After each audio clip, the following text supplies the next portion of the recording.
Je m'appelle Laetitia Avro et certains qui ont déjà, ou certaines qui ont déjà assisté à mes confs savent qu'il y a toujours deux jeux de slides, un sans mots et un avec des mots. Voici le QR code vers le slide avec les mots. Pourquoi je ne mets pas mots sur les slides que je prépare, que je présente? Parce que je me suis rendu compte que les gens ne m'écoutaient pas et ils lisaient mes slides. Et moi, je suis une maman et je ne supporte pas qu'on ne m'écoute pas. Je l'ai suffisamment à la maison, ce n'est pas la peine de l'avoir au travail aussi. Donc, il n'y a pas de mots sur mes slides. Après, je sais que pour certaines raisons, on a parfois besoin de mots pour se raccrocher, pour suivre, etc. C'est pour ça qu'il y a ce deuxième slide deck. Et aussi parce que partager un slide deck sans mots, ça n'a aucune valeur. Alors, aujourd'hui, bon, elle a décidé de ne pas marcher, c'est pas grave. Je suis avocate. En fait, non. Je suis experte PostgreSQL, je suis une ancienne membre du board de PostgreSQL Europe et je suis contributrice reconnue du projet PostgreSQL. J'écris sur le blog mydbnotebook.org et j'ai écrit ce petit site web psqltips.org qui donne des petites astuces pour utiliser PSQL, qui est le seul outil client SQL fourni avec PostgreSQL, le seul client officiel. Et aujourd'hui, on va parler de l'accusé, mon client. Le SQL, qui est né dans les années 70, date exacte inconnue, de nationalité internationale, puisqu'il a été normalisé ISO depuis 1986. Son adresse est partout, c'est-à-dire que j'ai rencontré aucune entreprise qui n'avait pas, à un moment, eu ou n'avait pas toujours un Postgres qui tourne, au moins un Postgres qui tourne dans un coin. Je tiens à ce que le tribunal note bien que mon client n'a aucun antécédent judiciaire, casier judiciaire totalement vierge. Il est accusé aujourd'hui de manière totalement injuste de complexité, verbosité, obsolescence et lenteur. Voyons d'abord l'acte d'accusation.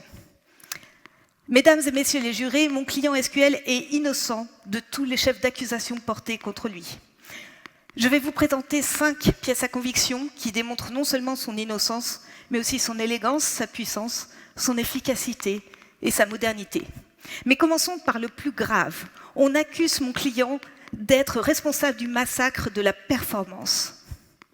Nous allons maintenant vous montrer les vraies horreurs que je vois tous les jours et qui ne sont pas perpétuées par mon client. Passons quand même un petit peu de temps sur ce qu'on lui reproche. On parle de complexité injustifiée. Et quand je discute avec des développeurs, j'entends des choses comme « il y a des concepts obscurs »,« c'est inutilement compliqué »,« c'est un charabia totalement incompréhensible ». Et ce qui vient le plus souvent, c'est « pourquoi ».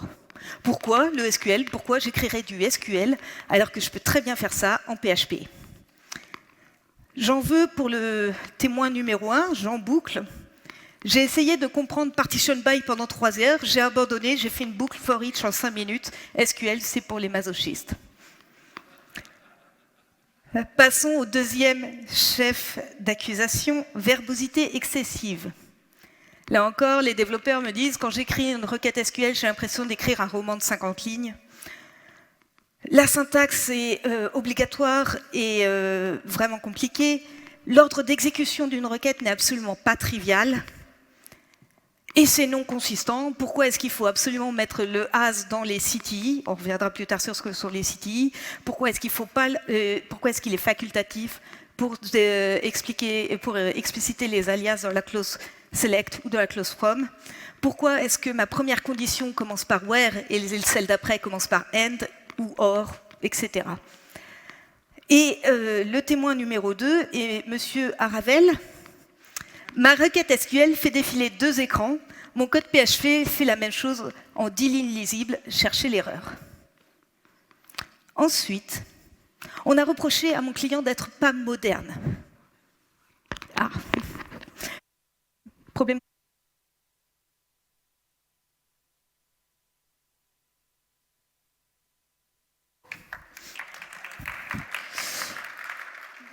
Donc on lui a reproché d'être non moderne. On a dit que c'était un vestige du XXe siècle. Moi-même, je suis un vestige du XXe siècle dans ces conditions. On a dit qu'il était dépassé par les ORM ou le NoSQL. On a dit que la structure des tables était rigide, très difficile à changer. Et enfin, on a dit que c'était le COBOL de la gestion de données. Alors, quand on voit la longévité du COBOL, finalement, ça pourrait plus être un compliment qu'autre chose. Et surtout, quand on voit combien sont payés les développeurs COBOL aujourd'hui, j'ai hâte qu'il arrive la même chose aux développeurs SQL. Et Monsieur Dev nous annonce, en 2025, écrire du SQL brut, c'est comme coder en assembleur. Alors déjà, je ne vois pas ce qu'il y a de mal à coder en assembleur, mais bon. Les ORM ont gagné, SQL est mort, passez à autre chose sur son blog NoSQL Forever. Ensuite, on reproche au SQL de ne pas être performant. Et c'est peut-être là où ça fait le plus mal, parce que c'est totalement diffamatoire, voire même calomnieux. On reproche à SQL d'être un goulot d'étranglement, on lui reproche de ne pas scaler, on lui reproche d'être lent et d'être coûteux. Par exemple, Monsieur Cash nous dit « Notre API était lente, on a mis Redis devant Postgres, maintenant c'est rapide, la preuve que SQL est le problème, pas la solution. » Donc maintenant que nous avons bien vu les accusations, nous allons commencer par les pièces à conviction que nous allons présenter pour prouver l'innocence de mon client. Pièce à conviction numéro 1, l'affaire des 50 000 updates, la boucle infernale. Alors, voici le code PHP. Alors, je ne suis pas développeuse PHP, je vous demande un peu d'indulgence. J'ai essayé de l'écrire au mieux de mes possibilités. Et si vous pensez que c'est caricatural, c'est quand même des choses que je vois tous les jours. Alors, on commence par, d'abord, donc on a une boucle for each. Et pour chaque produit, on va calculer un nouveau prix qui est le même, mais multiplié par 1,05. C'est certainement l'inflation. Et ensuite, on va préparer un update pour mettre à jour le prix. Puis, on va exécuter l'update. Est-ce que vous voyez où est le problème? Levez la main si vous voyez où est le problème. OK, cool. Là, on fait 50 000 updates. Alors qu'en SQL, on peut faire un seul update de 50 000 lignes. Ça, c'est, suivant le volume de données, on est 10 à 10 000 fois plus rapide en SQL. C'est vraiment un point sur lequel vous pouvez avoir des problèmes. L'autre avantage, c'est que vous avez les garanties ACID qui sont totalement gratuites, puisque Postgres, ou n'importe quel SGBD relationnel, vous fournira la garantie d'atomicité, de consistance, d'isolation des transactions et de durabilité. C'est-à-dire que les données ne seront pas perdues, c'est-à-dire que si on vous renvoie « OK, c'est bon », ça veut dire que tout est OK, ou si on vous renvoie une erreur, c'est-à-dire qu'il y a un rollback de l'ensemble de la transaction. On ne fait pas la moitié des choses. Passons à la pièce à conviction numéro 2. Les CTI, les sous-requêtes illisibles. Donc voici une requête écrite par un dev standard, on va dire. Donc le but, c'est de trouver les clients ayant dépensé plus de 1 000 € dans des commandes de plus de 5 articles. Pourquoi pas? Des fois, les commerciaux, le marketing demandent des trucs bizarres. Généralement, on le fait. Donc le problème avec cette requête, c'est qu'on va lire de haut en bas. On est humain. Et du coup, on va se retrouver à commencer par lire, bah, OK, au début de ma requête, je cherche le nom et l'email du client, OK. Quel client? Ah bah c'est ce client. Ce client, qu'est-ce qu'il a? Il a une commande il a des commandes de plus de 1 000 €, OK. Et ces commandes, qu'est-ce qu'elles ont? Ces commandes doivent avoir plus de 5 articles. C'est absolument pas naturel. Nous, on est humains, normalement, on lit dans l'autre sens. Et du coup, écrire une requête SQL comme ça va poser des gros problèmes de lecture, de maintenabilité, etc. Alors que ça peut être écrit autrement, de manière beaucoup plus élégante. Donc là, on lit de haut en bas. Donc on commence par, on cherche les commandes de plus de 5 articles. Ensuite, parmi ces commandes de plus de 5 articles, on va chercher celles qui font plus de 1 000 €. Et après, on va aller chercher les noms et emails des clients qui correspondent. Le gros avantage de ça, c'est qu'on n'a pas besoin de savoir ce qu'il y a à l'intérieur des CTI, donc ce with, cette syntaxe with, as, entre parenthèses, ça crée une sorte d'alias temporaire pour une sous-requête. Il y a un autre avantage, c'est normalement les optimiseurs ne sont pas trop bêtes, et il la joue qu'une fois, la city à l'intérieur. Donc on peut y faire référence plusieurs fois. L'autre avantage, c'est si on veut débugger ce SQL, on peut mettre une table constante à l'intérieur des parenthèses. Ça marche, vous savez faire une table constante en SQL. Soit vous mettez un select sans close from avec les valeurs que vous voulez, soit vous utilisez values. Donc là, on a juste un with large order, donc on sait que là-dedans, on va avoir les commandes qu'on a considérées comme large, avec 5 ou plus items. Et puis là, on a les commandes, là, les large order, mais qui sont aussi expensive, plus de 1000 €. Et à partir de ça, on va chercher les clients qui correspondent. C'est quand même beaucoup plus facile à lire. Passons à la pièce à conviction numéro 3, la simplicité. Alors, imaginons que dans votre code PHP, vous voulez créer une commande et à partir de là, vous voulez récupérer l'ID de cette commande pour afficher les détails de cette commande. C'est quelque chose qu'on fait normalement assez souvent. Sauf que là, on se retrouve à commencer par créer l'insert pour créer la commande, exécuter cette insert avec les valeurs qu'on veut insérer. Ensuite, on va récupérer le dernier ID qui a été inséré pour récupérer l'ID de cette commande qu'on vient d'insérer. Juste entre parenthèses, il n'y a aucune garantie que s'il y a des accès concurrents, ce soit réellement la commande qu'on a créée. Et ensuite, on récupère les détails de cette commande pour les afficher. Donc ça fait 3 allers-retours réseau. On pourrait dire 3 allers-retours réseau, ça va, mais sauf que c'est multiplié par combien de clients? Et c'est là que ça pose problème.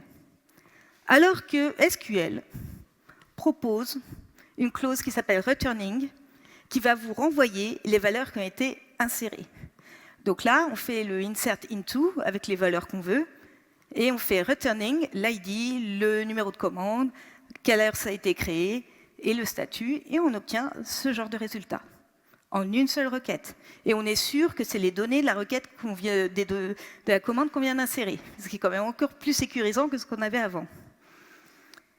Ça marche aussi pour les updates. Donc là, je fais un update d'un produit, où on va dire qu'il y a quelqu'un qui en a acheté un, donc je diminue le stock de 1. Alors, ça c'est pour la simplicité de l'exemple.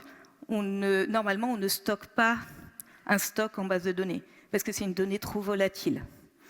Mais ça, c'est autre chose, c'est la modélisation de données, on verra plus. Enfin, peut-être que l'année prochaine, je donnerai une conf là-dessus. Et ça marche aussi pour les deletes. Donc, imaginons que j'ai décidé de supprimer tous les Guillaume de ma base de données. Eh ben, je peux le faire, et en plus, je peux récupérer la totalité des données de ces Guillaume pour les mettre dans un log quelque part. Alors, juste un petit point, returning n'est pas dans la norme ISO SQL. Ça a été adopté par plusieurs LGBD, donc par PostgreSQL, Oracle, SQL Server, pas par MySQL, et MariaDB depuis la version 10.5, mais ne fonctionne pas pour les updates. Nouveauté depuis la version 18 de Postgres, on peut faire un returning old pour récupérer les valeurs avant modification, delete, update, etc. Et en fait, ce que ça prouve, c'est que parfois, on a besoin de fonctionnalités qui ne sont pas dans SQL, mais que les LGBD ont souvent déjà implémentées. Ça a été le cas notamment pour tout ce qui est JSON. Ça a été implémenté dans les LGBD avant que le comité SQL se penche dessus et décide de l'intégrer. Ce qui fait qu'après, il y a des problèmes de compatibilité, forcément. Et imaginons qu'on décide d'archiver des produits discontinués qui n'ont plus de stock. On peut chaîner les CTI avec la clause returning. Donc là, par exemple, je récupère tous les produits à archiver, je fais ma commande de delete pour archiver ces produits, je renvoie la totalité des colonnes de la table products, et ensuite, je peux les insérer dans une table qui s'appelle archive product, par exemple, et je peux même les loguer en faisant un returning de quand ils ont été archivés, en une seule requête. Donc là encore, on garde le acid, on a fait un delete, un insert et un select dans une seule requête. On ne peut pas perdre de données entre les deux. On est sûr que les données dont on parle sont celles qu'on a modifiées, pas d'autres. Et aussi, il y a une confirmation immédiate de ce qui a été archivé. Passons maintenant à quelque chose d'un peu plus compliqué, les window functions. Donc, imaginons qu'on a une base de données de produits et on veut le top 3 des produits vendus par catégorie. Donc, si on veut faire ça en PHP, on va commencer par récupérer les produits, la totalité, puis les trier par catégorie. Encore, hein, si ça vous paraît caricatural, je vous jure, je vois ça tous les jours. Et ensuite, on va faire un for each pour récupérer le top 3 de chaque catégorie. Après, et ensuite seulement, on va pouvoir l'afficher. Donc ça, c'est absolument pas efficace. Et puis j'ai une autre question pour vous, c'est si vous avez 100 millions de produits et que ça ne tient pas en mémoire, qu'est-ce qui se passe? Ouais, dommage. Les GBD sont faits pour ce genre d'opération, c'est leur travail. Laissez-les faire leur travail. Donc, en SQL, qu'est-ce que ça donne? Donc, j'ai mis une CTI, mais il ne faut pas vraiment s'arc-bouter là-dessus, mais il y a une CTI. Et à l'intérieur, on a ça qui est assez intéressant. Notamment, on a la fonction rowNumber. Donc, rowNumber va numéroter les lignes, mais pas n'importe comment. Dans la clause over, on a rajouté partition by, qui va lui dire partition by category ID, c'est-à-dire pour chaque catégorie, chaque nouvelle catégorie va recommencer la numérotation à 1. Et ensuite, c'est important de mettre un order by, parce que le SQL étant ensembliste, si vous ne mettez pas d'order by, l'ordre dans lequel les lignes vous sont renvoyées est aléatoire, ce qui est dommage. Surtout là, vous voulez les numéroter. Donc, pensez bien à utiliser un order by, et oui, on a bien fait par vente, parce que c'est ce qu'on voulait. Vous remarquerez que j'ai rajouté ID, pour être sûr d'avoir un ordre unique, parce que rowNumber, quand il y a des ex-aequo, bah, il les note tous les deux numéro 2, par exemple, et après il passe au 4. Alors, on a une autre fonction qui s'appelle rank, qui gère un peu mieux les égalités. Mais l'idée, c'était de ne pas avoir d'ex-aequo. Et ensuite, donc on a vu ça, et ensuite on va simplement aller sélectionner nos valeurs qui sont le résultat qu'on nous a demandé. Quels sont le top 3 des produits vendus par catégorie? Et on est même tellement fort qu'on rajoute le nombre de ventes. Quelque chose qui m'est arrivé assez souvent il y a 15-20 ans quand je commençais à SQL, et que j'ai commencé à faire de l'analyse de données assez intense, je voulais comparer les valeurs par rapport à la ligne précédente ou la ligne suivante. Et ça, à l'époque, ce n'était pas possible. Maintenant, c'est possible, avec cette window function qui s'appelle lag, qui permet d'accéder à la ligne suivante, à la ligne précédente. Donc là, on va pouvoir calculer les ventes par mois et afficher la différence, afficher les ventes du mois précédent. Ce qui va nous permettre de comparer les ventes du mois actuel par rapport aux ventes du mois précédent. Et puis comme on est fun, on s'est dit qu'on allait rajouter un running total, donc on rajoute aussi le total des ventes depuis le début de l'année. Et ça nous donne ce genre de choses. Alors bien sûr, en janvier, il n'y a pas de mois avant janvier, donc c'est nul. Mais ensuite, on va pouvoir voir justement comment ont été les ventes. Par exemple, en février, on a fait plus 7000, mais en mars, on a fait moins 4000. Et pour info, il existe une fonction qui s'appelle lead, qui fait la comparaison avec la ligne suivante.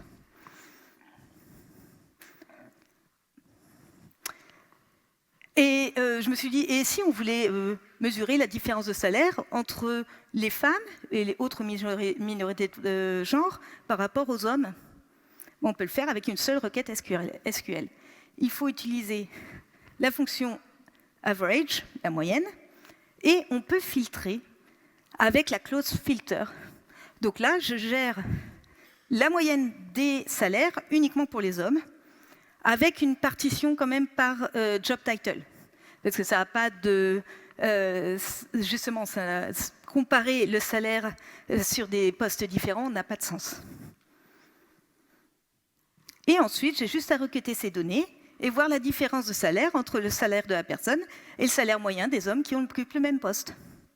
Et on obtient ce genre de résultat en une seule requête. Très efficace, très rapide.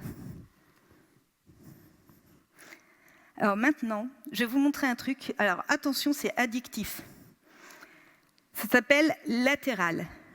Ça vous est jamais arrivé de vous poser, de vouloir écrire une requête où vous dites « Oui, mais pour chaque ligne, je voudrais faire une requête et avoir la valeur de ce truc. » C'est possible avec le lateral join. Alors, imaginons qu'on veuille faire en PHP le top 3 des commandes par client. Donc on va commencer par, pour chaque client, on récupère tous les clients, puis ensuite pour chaque client, on va aller chercher le top 3 des commandes. Et ensuite, on va exécuter ça, et puis on va l'afficher, et puis après, on va dire l'ordre, etc. Alors ça, c'est un problème typique très connu, ça s'appelle le problème des N+1. Pourquoi? Parce que ça veut dire que pour un résultat, en fait, on fait N+1 requête. Et ça pose problème parce que les ORM font ça tout le temps derrière votre dos. C'est pour ça que j'arrête pas de dire que quand vous avez un problème de perf et que vous utilisez un ORM, accusez l'ORM, par défaut. Vous ne savez pas pourquoi, mais vous allez vite comprendre pourquoi. C'est un des problèmes des ORM. Alors que tout ça, on peut le faire en une seule requête, en SQL. Alors, voilà la requête à quoi elle ressemble. Donc, le truc important, c'est le left join latéral. Comme je vous ai dit, en fait, c'est une jointure, un type de jointure latérale, mais c'est un type de jointure qui se fait sur la condition true. C'est la syntaxe qui a été écrite comme ça. En fait, ça veut dire que pour chaque ligne, on peut restreindre, on peut dire, en fait, je veux que pour chaque ligne dont le numéro de commande finit par 3. On pourrait très bien dire ça. C'est assez rare d'avoir besoin de ce genre de fonctionnalité. Généralement, un latéral se fait avec onTrue. Pareil, arrêtez d'écrire where 1 égale 1. Ça s'appelle where true, en fait, en logique. Et du coup, ensuite, on va aller chercher à l'intérieur une requête qu'on va faire pour chacun des clients trouvés dans la table Customer, qui correspond, on peut rajouter une clause where sur la table Customer pour trier et filtrer les clients, etc. Mais du coup, pour chaque client récupéré, il va aller faire cette sous-requête. Alors, on peut aussi mettre des sous-requêtes dans la clause select, mais dans ce cas, il faut qu'elle ne renvoie qu'une colonne. Une ligne, une colonne. Ce qui peut poser problème. Parfois, on a besoin de plusieurs colonnes. Alors, il y en a qui s'amusent à agréger, etc., mais ce n'est pas satisfaisant intellectuellement. Imaginons qu'on a des clients et qu'on veut leur faire recommander des produits. Mais on ne veut pas recommander n'importe quel produit, parce que Amazon, je cherche des culottes, j'en achète, et le lendemain, il me propose des culottes. Ben non, j'en ai déjà acheté, j'en ai plus besoin. Ce qu'on propose là avec cette requête, c'est d'aller recommander 5 produits populaires dans la catégorie préférée du client.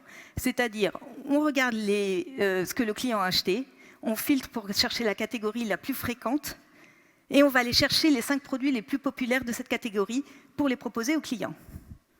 C'est pas si compliqué. Alors, on commence par... alors, la fonction mode, c'est la fonction qui va chercher la valeur la plus fréquente dans un ensemble de données. Donc là, on voit que j'ai bien mis l'order by catégorie pour aller chercher les données les plus la catégorie la plus fréquente.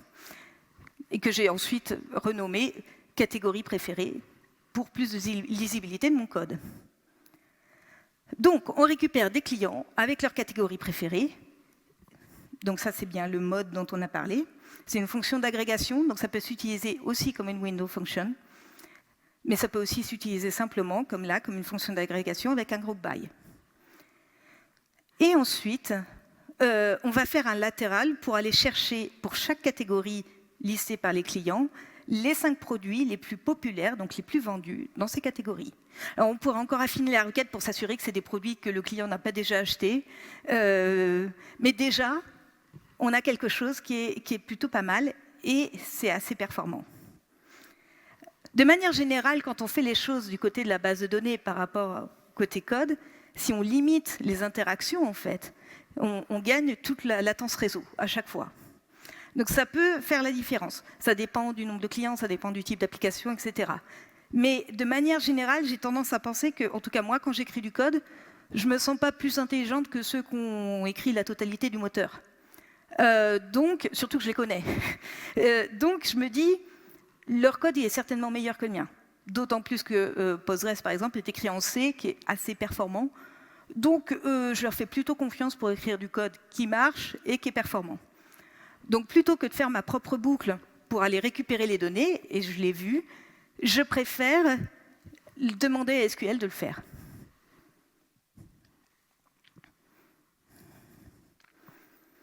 Et oui, là, oui, bien sûr, le on-true, bien sûr, toujours avec le left join. Donc, je sais que je vous donne beaucoup. C'est pas facile de tout assimiler. Je vous demande pas de tout assimiler. On est d'accord, hein.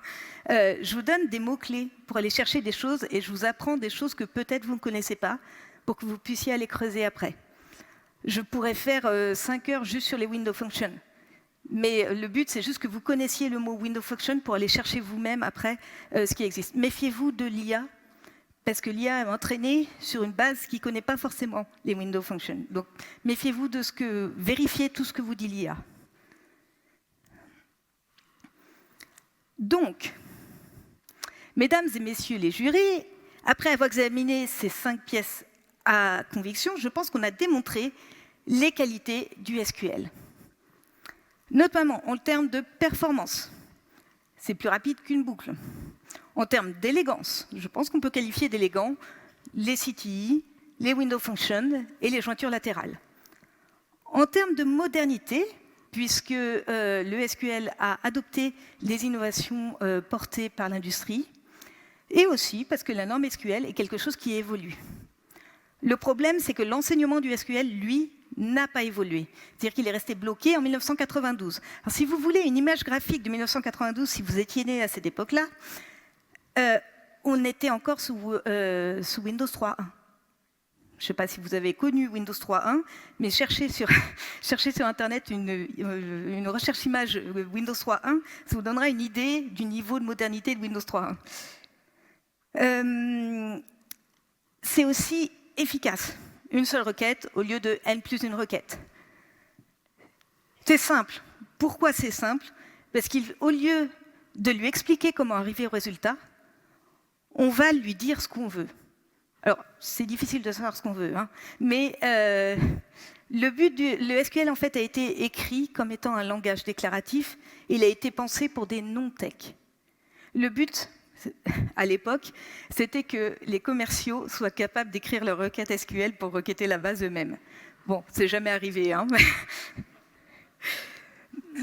Mais le but, c'était ça, c'était d'avoir un langage qui était le plus proche possible de l'anglais courant. C'est pour ça qu'on a la première condition, c'est where, et ensuite on a les and ou les or, etc. C'est parce que dans le langage, on lit, la première condition, il n'y a pas de mots, et ensuite on lit avec des conditions logiques, et ou, etc. En fait, mon client, le langage SQL, n'est pas complexe, il est explicite. Il n'est pas verbeux, il est déclaratif. Il n'est pas dépassé, il est en avance sur son temps. Le SQL n'est pas le problème. Le problème, c'est qu'on ne l'apprend pas assez. Le problème, c'est qu'on préfère contourner le problème plutôt que de comprendre. Le problème, c'est qu'on écrit du SQL comme on écrivait du code en 1992, et les CTI existent depuis 1999. Les Windows Functions existent depuis 2003, et Lateral depuis encore plus longtemps encore. Mais qui les utilise ici? Qui a déjà fait un lateral join? Ouais. On est à quoi? 3%? Non, il y a plus de 100 personnes dans cette salle. 1,5%? Le SQL a évolué, mais notre façon de l'utiliser n'a pas évolué. Mais pourquoi cette résistance? Alors on pourrait penser tout simplement parce que l'humain est contre l'adaptation, même si l'humain est un formidable modèle d'adaptation. Au niveau du règne animal, c'est l'animal qui s'est adapté le plus à son environnement, mais ça demande un effort. mais ce serait trop simpliste. On pourrait se demander pourquoi les développeurs et les développeuses préfèrent leur boucle aux requêtes SQL. Pourquoi le SQL est si souvent mal compris?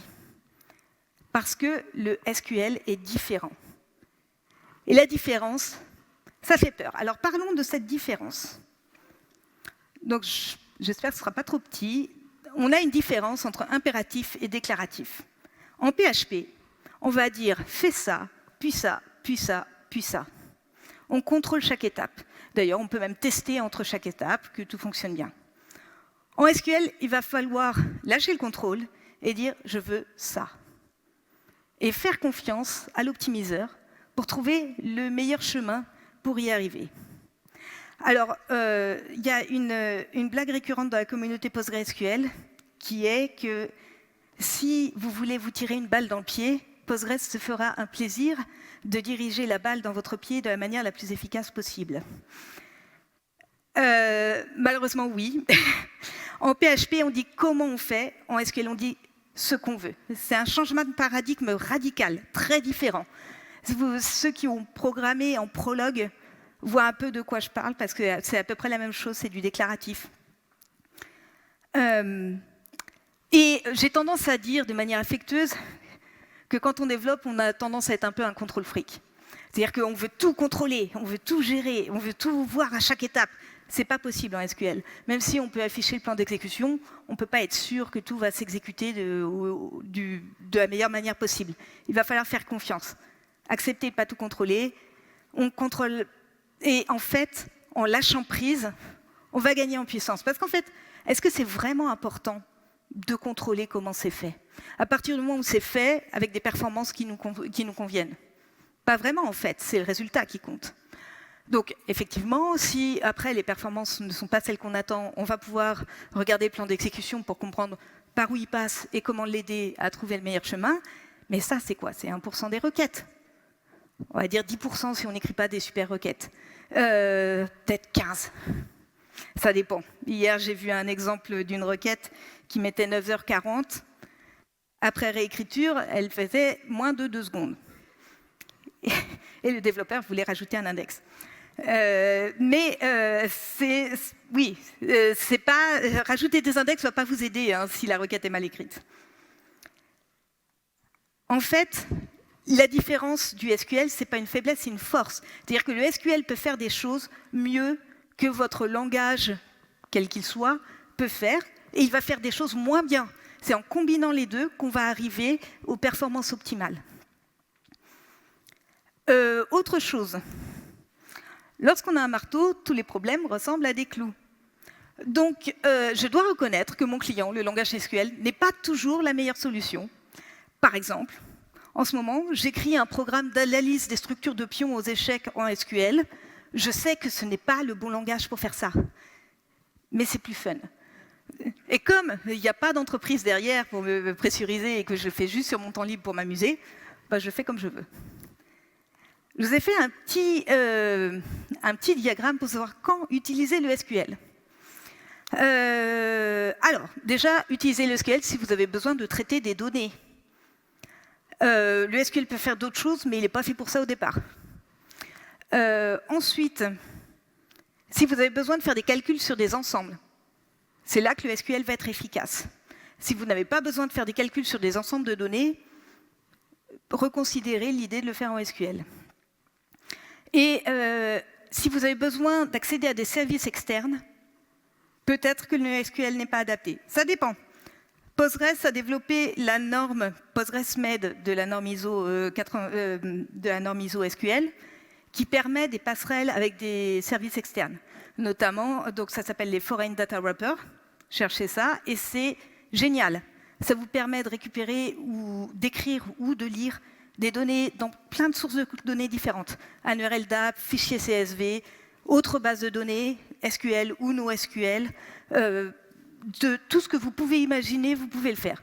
Est-ce que ça veut dire que vous devez le faire comme ça? C'est pas sûr. Donc, mesdames et messieurs les jurés, je vous demande l'acquittement pur et simple de mon client. Mon client est innocent. Il est innocent de complexité, il est explicite. Il est innocent de verbosité, il est déclaratif. Quand on explique ce qu'on veut faire et non comment y arriver, ça prend plus de temps.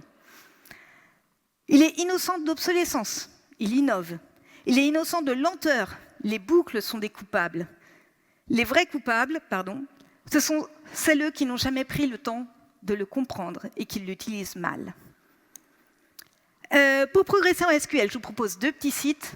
Il y en a un troisième, mais il est un peu plus vieux. SQL Noir, c'est une énigme policière pour apprendre le SQL. C'est assez débutant. Je vous encourage à aller voir si vous voulez regarder. PG Exercises, c'est un site qui va beaucoup plus loin. Alors, si vous avez énormément confiance en vous, vous vous dites ouais, « je suis déjà un dieu du SQL », allez sur PG Exercises, regardez les derniers problèmes. Si par contre vous vous dites oh, « je suis nul, je ne sais rien faire », allez sur PG Exercises, faites les premiers problèmes. Normalement, vous devriez arriver au même niveau. Et le meilleur investissement pour votre vie de développeur ou développeuse, c'est quand même d'apprendre le SQL correctement. J'ai enseigné à la fac de Lyon pendant 10 ans pour essayer de corriger ça. C'est pas facile. C'est pas facile parce qu'en même temps, ils étaient en alternance et ils désapprenaient ce que je leur apprenais en entreprise. Alors, à vous de jouer. Je vous laisse 2 options. Soit jusqu'à la fin du mois, vous regardez une boucle PHP qui fait des requêtes en base et vous vous demandez si vous pouvez le réécrire, vous essayez, vous mesurez, vous comparez, soit vous vous entraînez sur SQL Noir ou PG Exercises. Et je vais conclure ma plaidoirie. Mesdames et messieurs les jurés, le SQL est innocent. Condamnez-le, peu importe, l'histoire l'acquittera. Car je ne défends pas un langage, je défends une cause. Je défends des principes que nous avons oubliés, l'efficacité, l'élégance, la cohérence. Et un jour, quand vos applications crouleront sous le poids de vos boucles, vous vous souviendrez de moi. Et vous avez le QR code vers le feedback de la conférence. Merci beaucoup.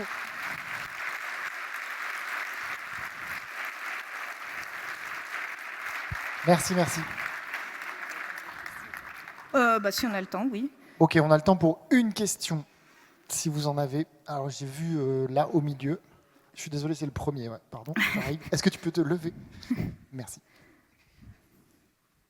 Bonjour, merci beaucoup. On apprend tout le temps plein de trucs avec toi, donc c'est agréable. J'avais une question. Moi, je suis assez convaincu de tout ce que tu dis et j'utilise l'ORM de moins en moins. Mais je suis quand même réfractaire des fois à faire des requêtes SQL pour des raisons de maintenabilité. Par exemple, quand on veut renommer ou supprimer une colonne, si on utilise Doctrine, c'est facile. On fait une migration, on modifie, on va voir nos getters, nos setters dans nos entités, on fait un fine usage et tout ça, on peut refactorer facilement. Mais dans le SQL, toujours, ça passe à la trappe. Est-ce que tu aurais des tips ou du tooling? Oui, j'ai un tips très important. Ça s'appelle modéliser les données. En fait, quand on modélise ces données, on est censé réfléchir à ce qu'on fait. Et dans la base de données, on est censé avoir majoritairement des données métiers. Ce que j'appelle des données métiers, c'est les données dont on avait besoin quand on faisait le travail sans l'informatique. Donc c'est vraiment très restreint. Ces données métiers, elles ne sont pas censées bouger parce qu'une entreprise ne change pas d'activité tous les 4 matins. Et les noms doivent être réfléchis. Vraiment. Ça c'est important, pas de mots-clés bien sûr. Et puis s'assurer avec le métier que ça a du sens. C'est pour ça qu'on a créé des méthodes de modélisation, notamment la méthode Meurice, que j'aimerais bien qu'on apprenne un peu plus, qu'on remette au goût du jour, parce qu'elle date des années 70, mais elle n'est pas obsolète. C'est une méthode qui a été créée avec les acteurs de l'industrie, fin des années 70, et qui a pour but justement d'éviter les modifications de schéma une fois que c'est en production. Donc oui, je comprends que ce n'est pas idéal comme réponse, mais le problème en fait ici, c'est qu'on a trop souvent cette occurrence de « il faut changer le modèle ». Alors que si on le réfléchissait bien en amont, ça n'arriverait pas. Merci beaucoup.